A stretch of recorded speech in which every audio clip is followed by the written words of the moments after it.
Are you tired of feeling run down and exhausted? In our fast-paced world, we're often surrounded by toxins that impact our well-being. I provide holistic solutions designed to detoxify your body and environment. With cutting-edge AO voice scan technology, we identify the root causes of your discomfort or dis-ease, making personalized healing easier than ever. Start your transformative journey towards a healthier, toxin-free life, because at White Sands Self-Care, your well-being is our priority. Everyone, my name's Barbara Hayward and I'm known as the Oracle. I've been a medium clairvoyant now, practicing for 40 years plus.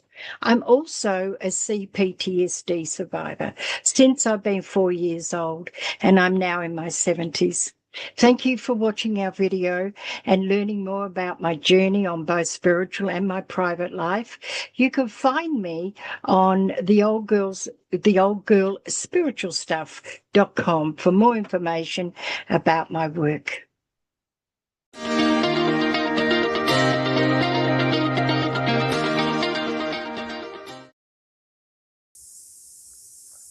Well, welcome everybody to another Mindful Monday. And this week we are honored to welcome Barbara Hayward. She's a true embodiment of resilience and transformation. Barb's journey is nothing short of remarkable. She's a survivor of forced adoption and the unimaginable pain of abuse she faced, heartbreaks and losses that would have broken many. So yet through the shadows of her past, she found the light. Barb is a devoted mother, grandmother, medium, and storyteller who has spent over 40 years navigating the complexities of life with trust, love, and forgiveness. So please welcome Barbara Hayward, the Oracle. I'm so happy to have you with us here today, Barbara. Thank you so much, Laura. It's absolutely a pleasure to be here. Absolutely. So if you don't mind, I'd love to start a little bit with your journey, because you're a survivor of forced adoption and unimaginable abuse. So can you share with us a little bit of your journey and how did all that start? Okay. Now, I'll just give you an overview, really. When I was 4, 5, and 6, I was molested by an outsider. And so that began my journey of mistrust, if you like. As a little girl, we don't know that everything is wrong, but we know how to keep secrets. And so I was also an intelligent child. And so when I started school, I was in Australia, in Victoria. This particular school, they needed one more student. And they looked around and they found that I was one of the children. I could count and I knew my alphabet. And so they put me into school to make up one student to get another teacher.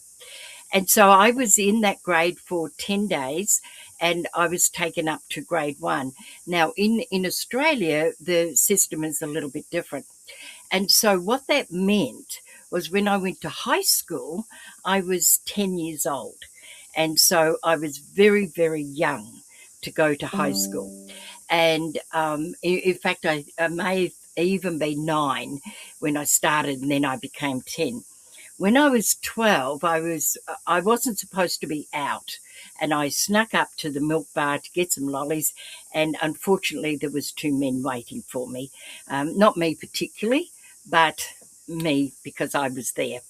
And so I went home after that. And again, I couldn't tell anybody because I wasn't supposed to be out. So I carried that burden myself as well. Now, it did change me. One of the things that I found when I was 8 years old, I found marching. And so I became a marching girl, and that became my savior, if you like. My family was very dysfunctional.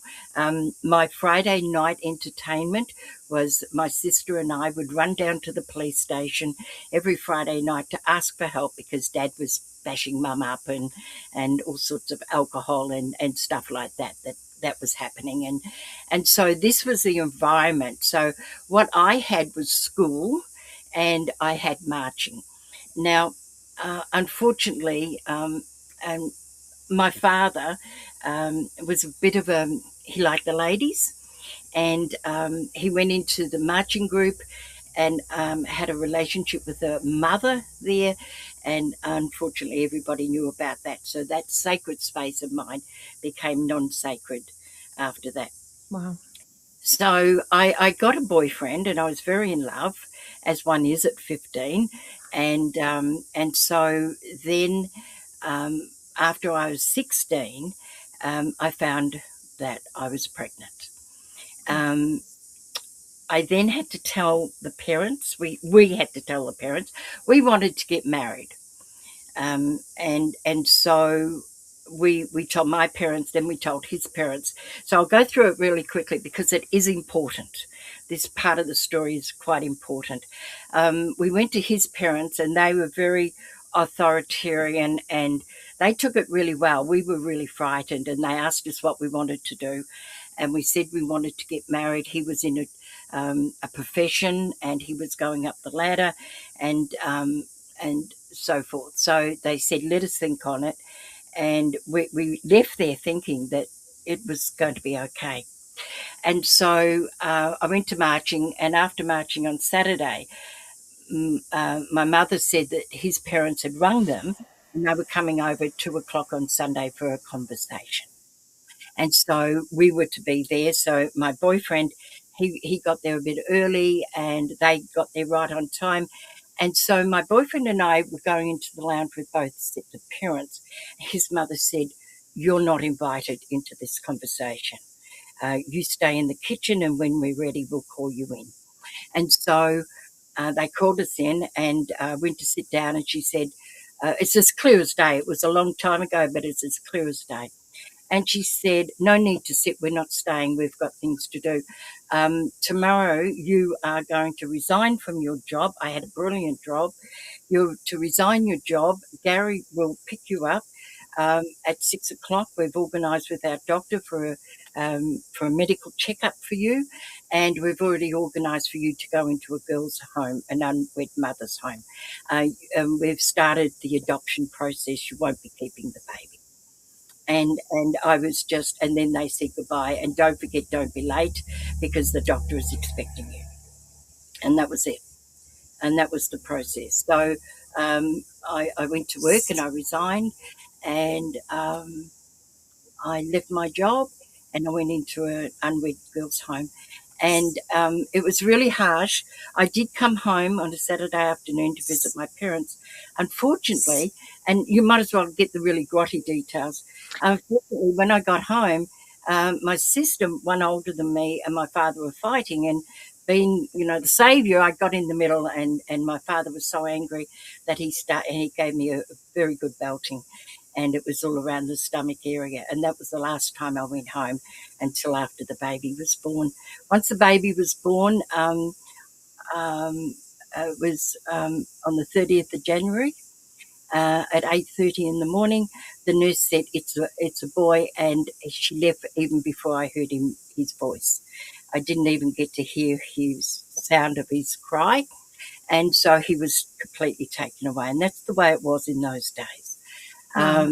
So I went back to the home for a while to sign the papers, and so once I signed the papers, then I was told in the meeting with both parents, I was told that if we decided after signing the papers, because you've got 30 days to change your mind, if we changed our mind or we ran away together, that the police would be called in and Gary would go to jail.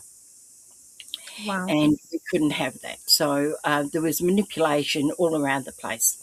Well, When and I I got, guess it sounds kind of unfathomable, but then again, you said you were what, 15 or 16. So I I guess was 16. because of the age, you had no I had say in no it. voice.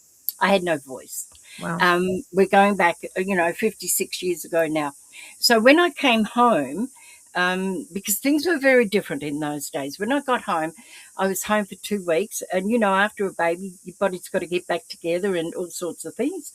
And so my mother said to me, and her words of wisdom, she said, "Barb, you're going to get a job. I'm not supporting you. There's nothing wrong with you now," she said, "and I want you to put it behind you because after all you've done is had a baby. After all you've done is had a baby." Now, I needed to do whatever it took to keep my boyfriend. I did love him. He seemed to have loved me, and we did stay together, even though we had two parents that both sets of parents were totally against it. But we had to hold each other because that's all there was. Right. And and so we did get married to both parents' absolute disgust. I went on to have two miscarriages. I then had my first son that I raised. I then went on to have three miscarriages, and I had my last son. And so that marriage had no chance of surviving. It had absolutely no chance because we've got this white elephant in the room. And those days we couldn't talk about it. I went through deep depression. I went through psychological issues. I was in and out of psychiatric hospitals, many attempts of not being here anymore, and serious attempts. And the marriage just it lasted 7 years. And when I would say to people, the first issue, the abuse, hurt me. The second damaged me, but the third one broke me. I was broken. And I equate it to getting a hammer on a watch and hitting it. It's 12 o'clock. It always remains 12 o'clock. And it doesn't matter what you do. And later in life, when I finally got counselling, I realised that was a very common thing. So what happened to me and a lot of people, because there was no psychological help, they didn't know the damage that had happened. They think because you don't hold a baby, you don't bond with the baby. But Right. we had 9 months to bond. Yeah, I was going to say you carried him for 9 months, and the other thing that just I can't wrap my head or hard for me to wrap my head around is, when your mother said that there's nothing wrong with you now, like there was something wrong with you because you were Before. pregnant. Yeah. And I'm like, It's wow. like all you've done is had a baby. I haven't got a broken leg. I haven't got anything. I've just had a baby. So there was none of that healing. So when I was in and out of hospital, they thought that I was just neurotic, and so they treated me as such. When in one of my times in hospital, um, I had to tell my parents what happened when I was little. I had to tell my parents. And so I rang my father. I was 28 years old. I rang my father, and he was completely devastated. He had the reaction that he should have had. And I asked why he never came back after a few years. And he said there was something wrong and I didn't know what it was. And he said, you need to tell your mother. And so he got my mum on the phone, and my mother absolutely destroyed me. She said, "You've always been a liar. How dare you lie about that wonderful man? You've nothing but caused trouble in this family since the day you were born," blah, blah, and on she went. So there was I lied. She told me that I'd lied. And so I carried that burden right through. So I was a broken adult trying to make adult decisions as a 16-year-old, very narcissistic girl as 16-year-olds are.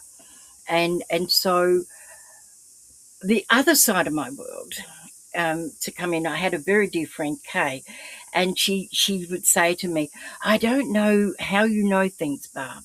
It's like you just drop these pearls of wisdom."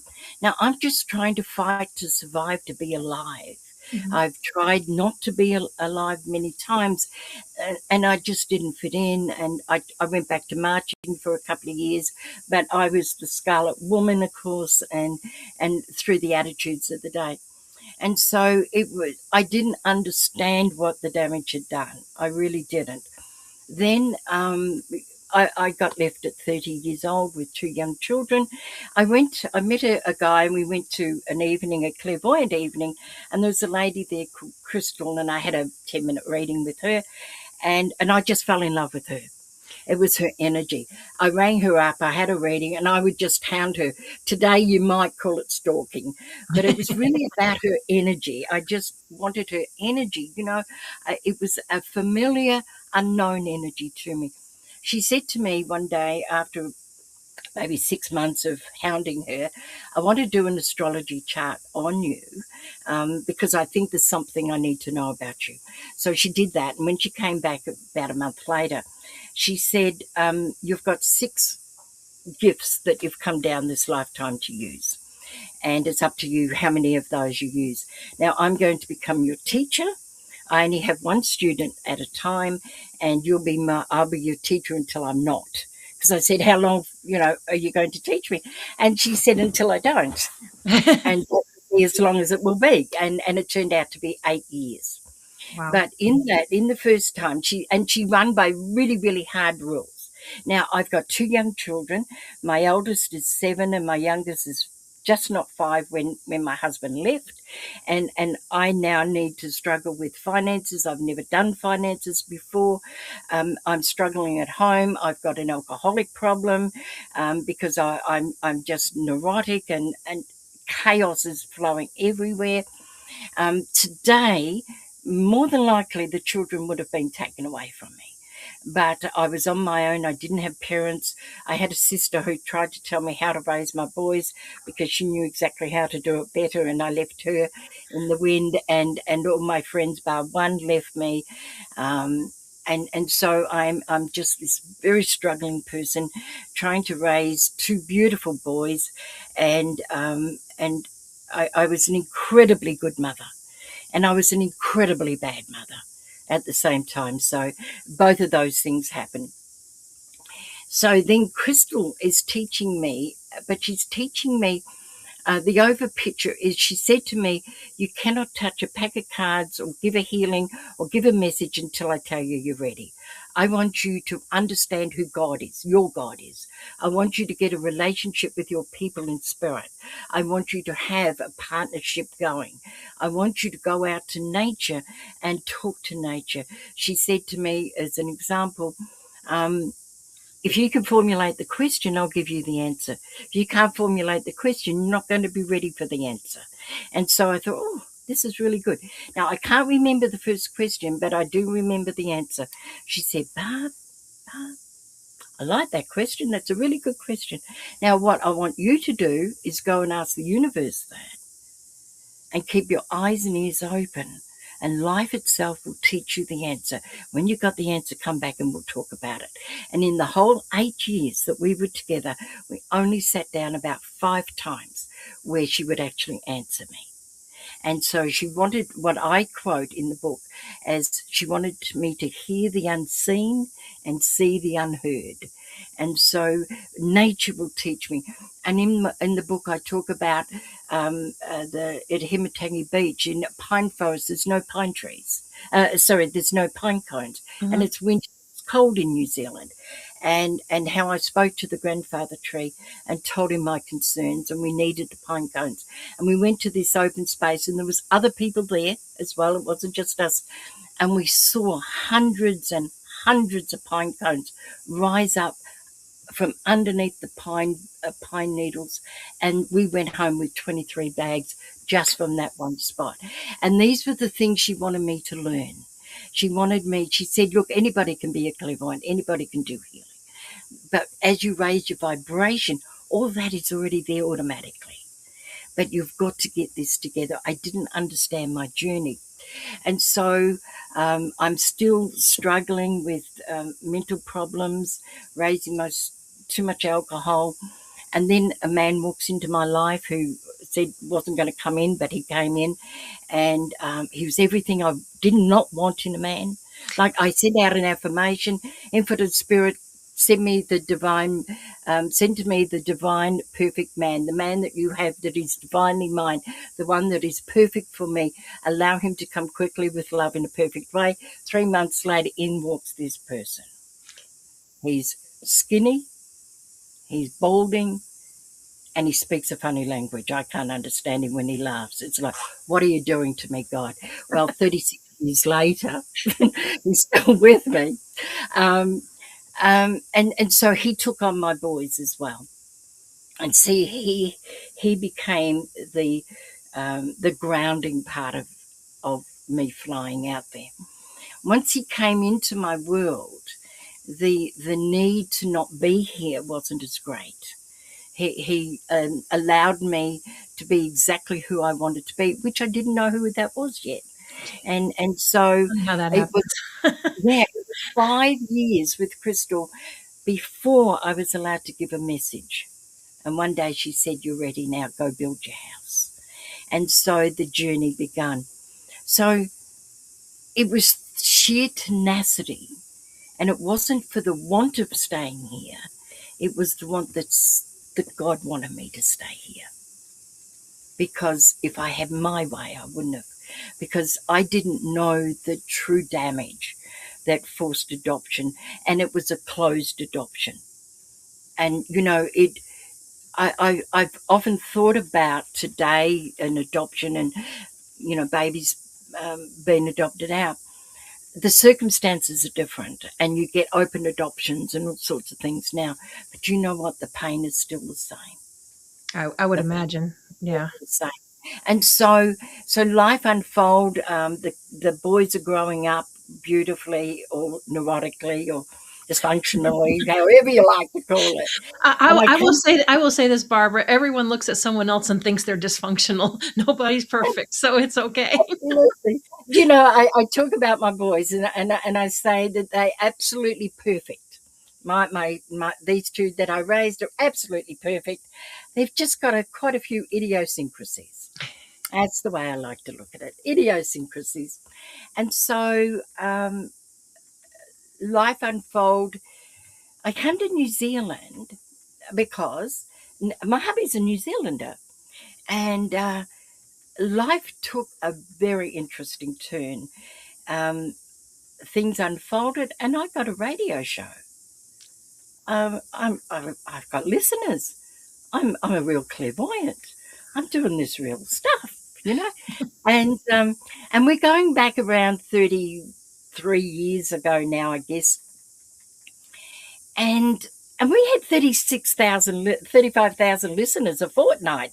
Like, that was huge in little New Oh, Zealand, that's incredible. Yeah. Um, and all the work that I've done spiritually basically has been before the internet.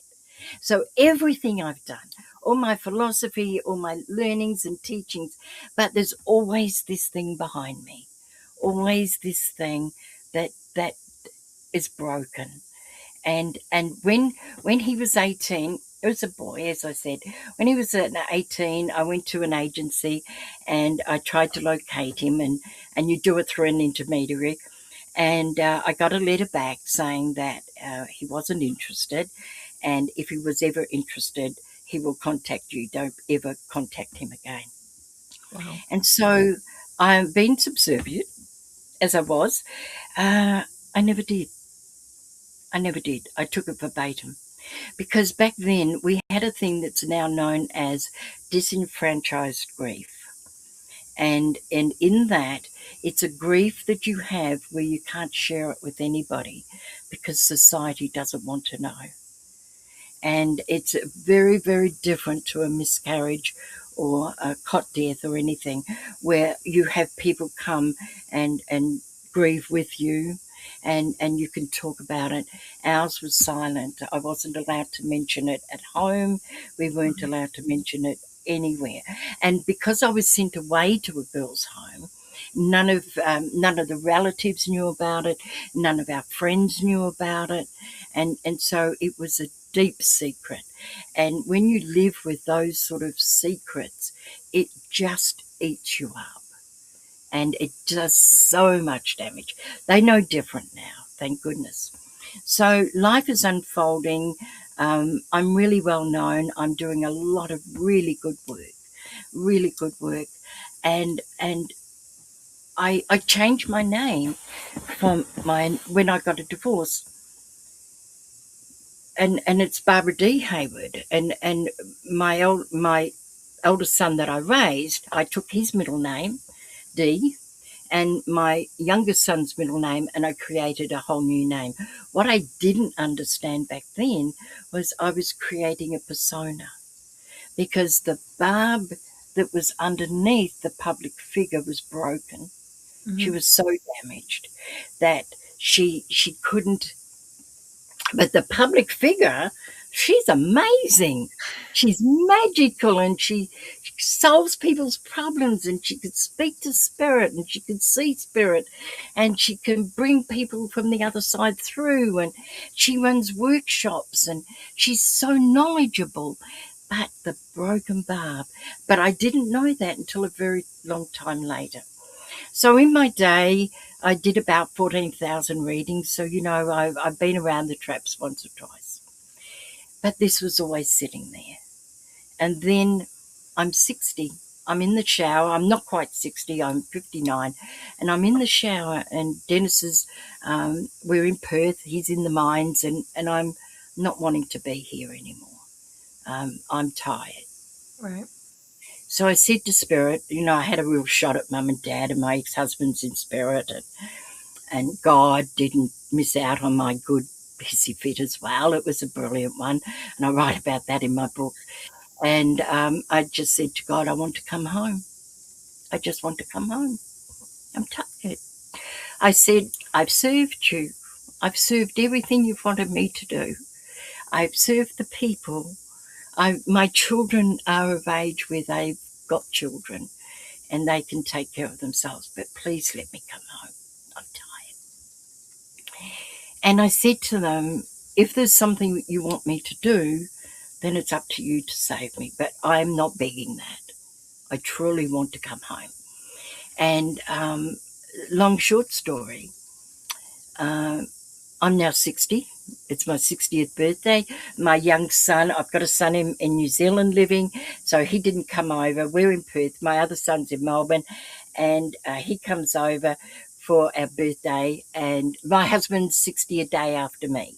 So we're this one day apart, same year, different Nice. country. And there's so many synchronicities. And on the so that's the 8th of April, my birthday. On the 9th of April, my son gets a text from his father's partner, and he took the phone call, and he comes back and he said, well, that's really interesting, Mum. That was a really interesting phone call. I said, why? He said, actually, it involves you. I said, well, what has anything to do with your father got to do with me? It's like 30 years since I've been with him. Right. And he said, when, his partner got home, there was a letter for Dad. And he said, Mum, it's for you. And he said, I said, what did the letter say? He said, Mister, if you are of this age, could you please phone the office? If you're not this person, could you hand the letter over? He said, I think Charlie's looking for you, Mum. Charlie's not his name. I think Charlie's looking for you. I said, what do you mean? He said it was from Anglicare. Now, this is my 60th birthday. He was taken at 16. And I said, no. And I said, who's Anglicare? He said, you know who Anglicare is. No, he said, they're the ones we went looking for Charlie. He said, I think he's looking for you, Mum. So anyway, we rang the number, and the journey began. He was 43, and he's 56 now. He's still part of our family. I have my 3 sons. They have the one father, which is what I wanted. I believe in, deliberate manifestation. What I didn't know back then was I decided at 18 that I only wanted one father for my children. I didn't want 2. So if I wasn't to marry him, then I would not have any more children. I made that decision. And so I was able to have 3 boys, and to me, it was a really good thing. Now, a little bit of synchronicity, the son that was taken away from me and my son, the first son that I raised, were born on the same day. Wow. 6 years later and 50 minutes difference. So, and I want to talk a little bit spiritually, if I can, about the coming back of my son. I did get some help at counselling at this stage. Counselling wouldn't have helped me before. And at this stage, in that year, 2013, the Australian government had given a formal apology for forced adoption. It was a bill put into the parliament, Mhm. and all sorts of, so we were recognised as our babies were taken. We were not giving our children away as it was previously told to everybody. They were taken through forced adoption. So it became a bill in Australia. It was the first country in the world. And it happened that year. Um, and it was Did that help you at all? I mean, It did it? did. It did. I watched. I didn't know about it until my counsellor told me about it, and I watched this speech. And you can find it, Julia Gillard, the Australian Forced Adoption Act, and she gave the most amazing speech. But I cried like I'd not cried before, and it made everything. It made sense. I understood my first husband better. I understood the pain that I didn't realize he'd gone through. I was just so focused on my pain.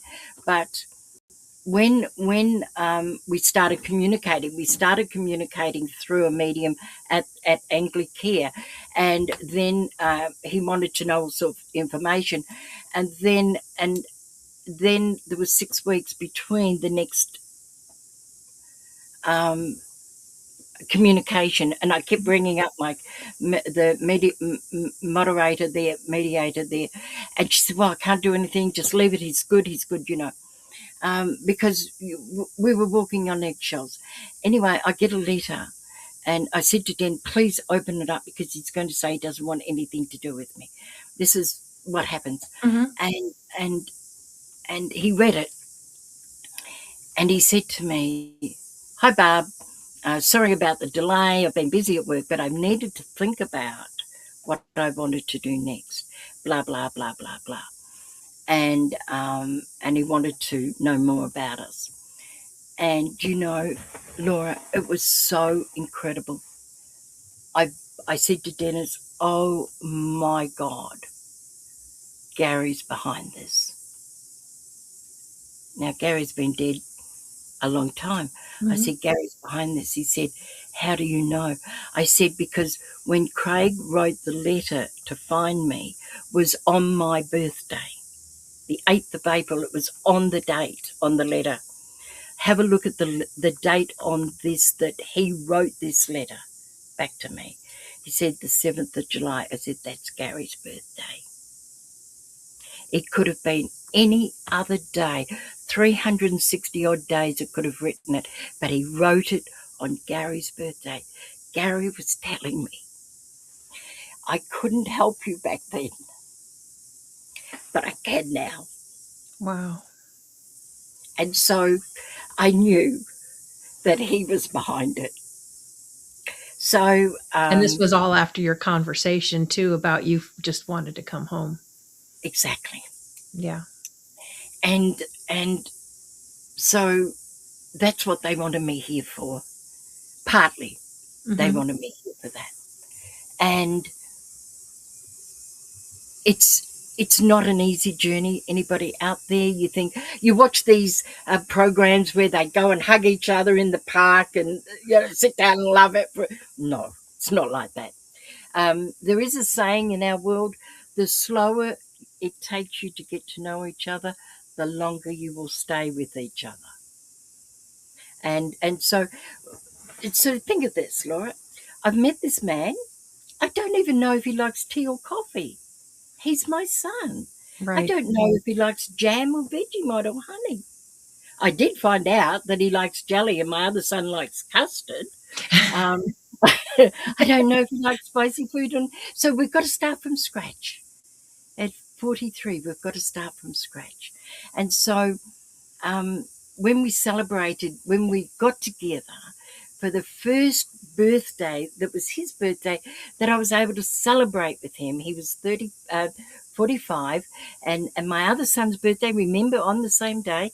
So it was the very first time in all those years, decades, that I put one cake, two candles, and they blew it out together. So after that, I got lots of counselling. I did lots of healing. I took 10 years off work to start to heal properly. Um, I'm not fully there. As you can see, I teared up today, but that's okay. But the saving grace was my persona. But what I realized around the 59 age group, that persona started to fall away, and I I couldn't be that persona anymore. And so I had to, and that's when all this started to unfold. So that's the long and short story of marrying without spirit, my work with spirit. I would not be complete, even though people think you're complete. But you see, I was born this spiritual being. I didn't find it consciously until I was 30, but I wasn't meant to. I was meant to go through these other journeys. And these other journeys allowed me compassion, it allowed me empathy, it allowed me to hear and to listen and to understand pain. It allowed me to be a much better person. I can't say I want to go through it again. No, I wouldn't imagine. No, there's a lot of things I think we've gone through. It's like, yeah, I don't need to go through it again. Learn No, my no, lesson, and I'm got moving got on. the t-shirt. I learned Yeah, the lesson. Don't need to go there now. no, So um, it's when you marry two diverse aspects of a life, my life, it's hard to comprehend the devastation and the absolute brilliance, and to be able to marry both into an ordinariness of life. Um, and I do believe my life is quite ordinary. Others tell me it's not. Um, I've been able to accomplish great things in my life. And I often think, what would I have accomplished without being broken? But I can't know that because all I know is broken. And so we never know what somebody's carrying with them. right. We never know what somebody's carrying behind them and inside them. We have to be so gentle with each other. Yeah. That's why I always believe in, not judgment. It's like one of the things when you're saying in the beginning of your story, it's like, yeah, I think that's still true today. Everybody has their opinions on how they think you should raise somebody or do something. And it's like, it's not your family. It's not your place. You know, I had it said to me years ago within the family that I really was a really bad mother. And I had to agree with them. And I said to this person, and this is a lesson out there too, if you want to say that I'm a bad mum or bad at anything, look around. You're going to find all the evidence to prove you're right. Hmm. But if you want to think that I've been a good mum, you know what? Look around. You're going to find all the evidence to prove you're right. I am both things. I am both of those things. And my eldest son, I rang him up one day. He might have been about 25. He's now 50. The other day, and I said, I just rang to tell you how proud of you I am. I am of you, that you have got this incredible sense of who you are, this incredible sense of self, despite your dysfunctional upbringing. And he said, Mum, he said it was dysfunctional. Don't get me wrong, it was very dysfunctional. Hmm. But could it be that I have this incredible sense of self, not despite it, but because of it? And so I never hid who I was to my boys. Who I was who I was. So they understood they were there in the ups and the downs and the ins and outs. And so they understand that. And when I look at their lives with their relationships, they're a lot more gentle. They're a lot more understanding because of that. Yeah. But the saving grace for me was that I have such a love for spirit. I have a love for my work. It's the only time that I really am able to be fully me and embraced, and I don't care what people say about my work. I've had it all said to me. Trust me, I've had being a public figure, having my own radio show, of course, I was incredibly well known at that stage. Thank goodness I had a different surname to my boys and my husband, so that, when you're at high school and you're 16-year-old and you've got a mother on radio as a clairvoyant, it's not so kosher. Yeah. It's not so good. But at I think 17, the world still has when, a little trouble with that, although it's starting to get a little more accepted. But yeah, I think the yeah, world still has trouble with but that. can I tell you, Laura, at 17, when you're a boy at high school and your mum's on radio as a clairvoyant, it's very good. It's very good because the girls love you. The girls absolutely love you. And both of my boys have not been short of using my name to drop when they've met a girl. So we understand fully about that. Um, Nice. they're the funny parts. There's lots of funny parts in my world that has happened. Um, you know, there's a saying: before enlightenment, chop wood, carry water. After enlightenment, chop wood, carry water. I've added to the end of that. Nothing changes and nothing remains the same. My scarf is going everywhere. Don't you love that? And then It's I very just got a message to say that my energy on the computer's just run short. So we've got this spiritual conversation. Now I have to be very physical and put the power to the computer. Don't you just that love the does way help. doesn't don't you just love the synchronicities of life and the idiosyncrasies and the whole performance of life? You cannot take it too seriously most of the time. I was gonna say, and I love how you find all the synchronicities instead of just like, oh my god, this, it's like there's a synchrony. It's just so much of a peace and calm about you, especially after everything you've been through. Um, Thank you. so, I mean, can I ask you then, what advice can you give to someone that's currently facing like significant challenges in their life? What would you tell them? Get help. Get help. Get a team around you. Don't it's don't feel guilty. Don't carry shame. There is no shame in anything. They're just experiences. And when we carry shame, the pain is deeper. We allow pain to go deeper. Um, what I didn't have was I didn't have a team. I didn't have friends to talk to. I didn't have medical help. I didn't have, we didn't have a therapist or anything. And take yourself a little bit more lightly. Find the little bits in life that you can laugh at. Find the find nature. Just look at the grass, look at a flower, let it bring love into you. Do not do your journey alone.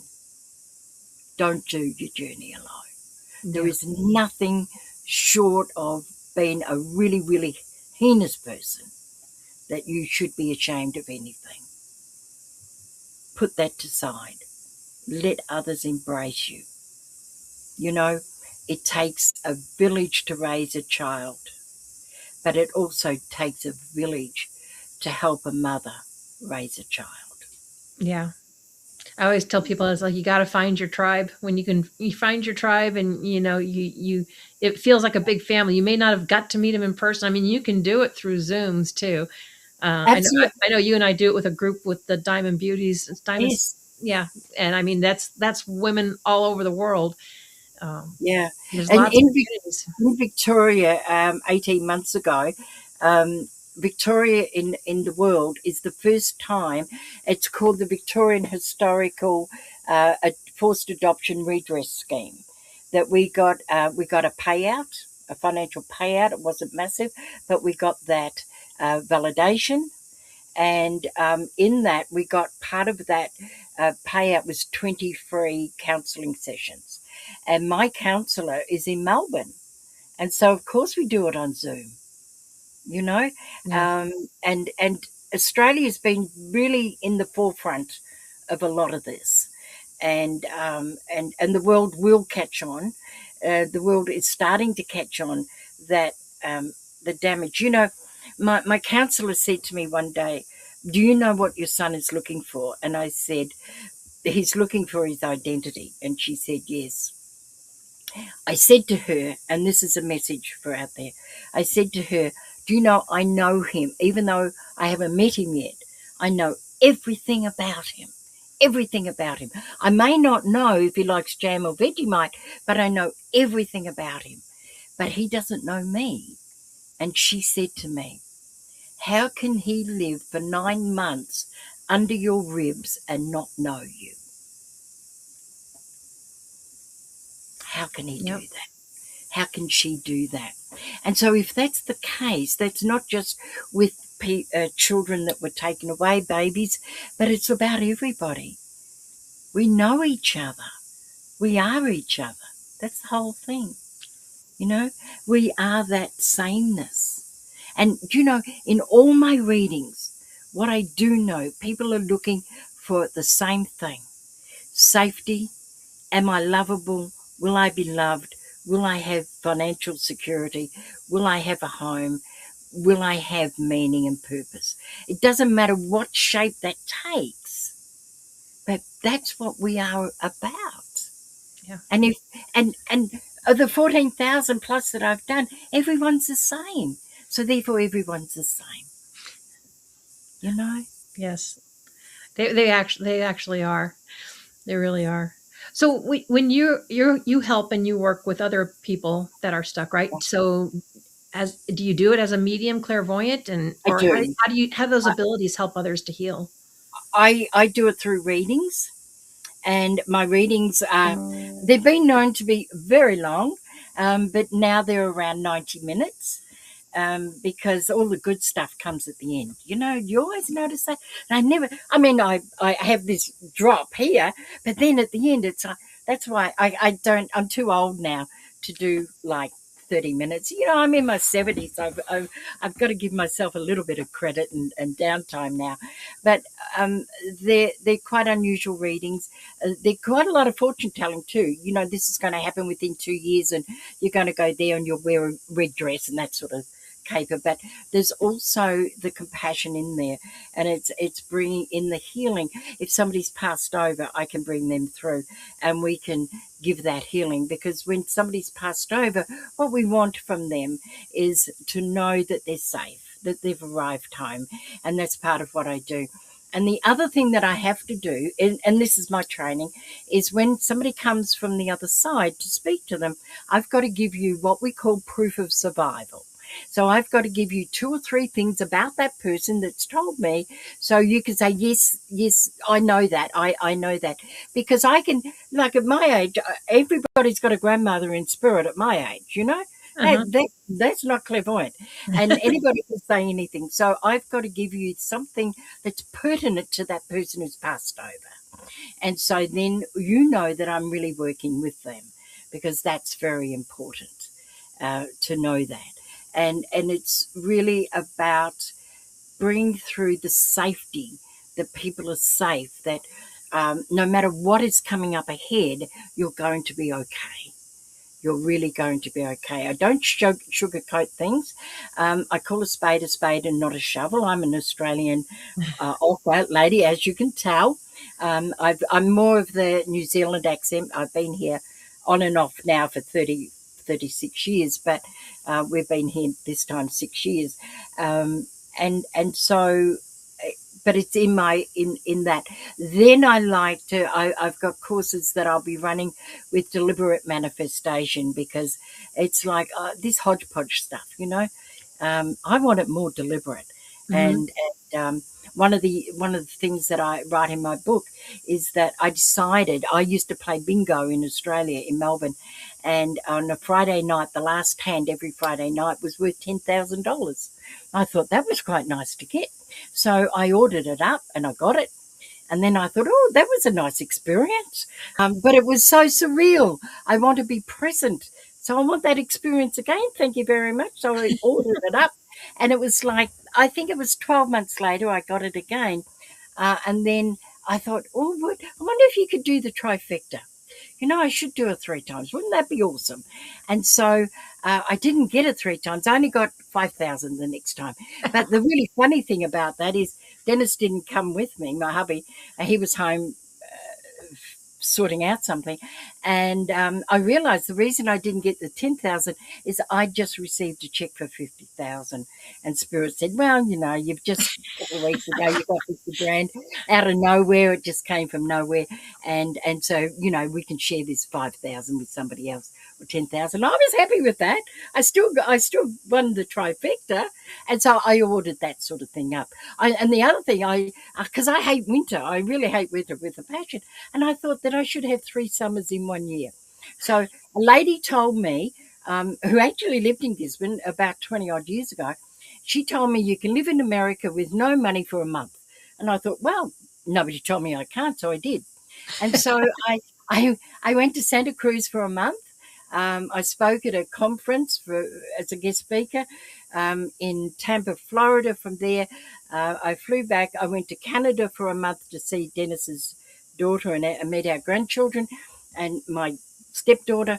And then I flew back and I went back to Tampa, Florida with no money. And that was just so amazing. It just came up, and I from the I was supposed to go back to Santa Cruz, and she told me she didn't like me and she didn't want me there anymore because she read an email that I'd written, and I go, well, what do I do now, Lord? I've got another month I have to fill. And when I went to the conference, I met up with some people and I was telling them, and they said, well, why don't you come here? Because my wife has got a broken ankle and I can't be with her through the day. So if you could be her companion, we'll feed you. And I had no money. I had no money. I stayed in Tampa, Florida for a month with no money. And I did exactly what I was told I could. And the reason I did is because nobody told me I couldn't. Yeah. So what Barbara, would you you and I know you and I could go on. We've only got about oh, 3 minutes left, but you are such a delight. And I mean, everything that you've been through, I think it's incredible. What you do, and the fact that you are still with us, and I'm glad you are. Um, but it's just truly amazing. It's definitely a story of resilience. But we have a couple of minutes left, and I know you have a YouTube channel. What would you like everybody to know about how they can contact you, how they can connect with you, what you do for people? Okay, my email, sorry, my Facebook page, you can direct message me, is the Old Girls Spiritual Stuff Facebook page. My YouTube channel is the Old Girls Spiritual Stuff. I was given the name, it's like, what is it going to be? I'm an old and I'm girl, so it's Old Girl. Um, and through an email can be the old girls spiritual stuff at gmail.com, or through my website, which you've got up. Mhm. So any of those, if you want a reading or be part of my new direction with workshops over Zoom, of course, and just bring some magnificence into your world. I'm also at a Healing Million Summit, the new era of global healing. My hashtag is Global Goodness Matters. So everything I do is all about global goodness and love matters, that sort of thing. So any of those aspects would be great. That is wonderful. Thank you Okay. so much, Laura. Oh, you bet. We've got about a minute left. What's the last thing that you want people to take away from this? There but for the grace of God go I. And the other one that I will leave you with, that I've lived by for decades, this too shall pass. This too shall pass. I Yes, it say will. that so often. And you are living proof. Barbara, thank you so much. Everybody, I hope I hope you heard what Barbara has to tell you. There's things that you can get through, like she says, this too shall pass. She's been through a lot. So if that is something that you've been struggling with or that you're stuck with, please reach out to Barbara. She's, as you can see, she's a joy to speak with. And yeah, the whole thing is getting people that help and support. And you never know where your tribe is. Your team, yeah, your team, your tribe. Yep. Thank you, Barbara. Everybody, I hope you have a beautiful Monday, and we will catch you all next time. Have a great day. Bye bye. Bye bye.